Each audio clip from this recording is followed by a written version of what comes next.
Hello guys, isa ka rin ba sa nalak ang Facebook dahil na-hack ito?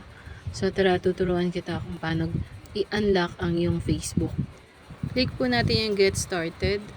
Then next step to unlock your account, click po natin yung next. Secure your login details. Check nyo po dito yung contact number ninyo at ang email address ninyo. Then click po ninyo yung next.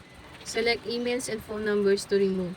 If you don't recognize these or think that someone else may have access to them, we recommend you remove them. So, kung hindi po yun yung contact number ninyo at ang email number ninyo, click nyo po yung remove. Pero kung hindi naman po, click nyo po yung don't remove anything. Your new login details. Facebook will never ask you for your login details by email, phone, or messaging. Then, click po natin yung next.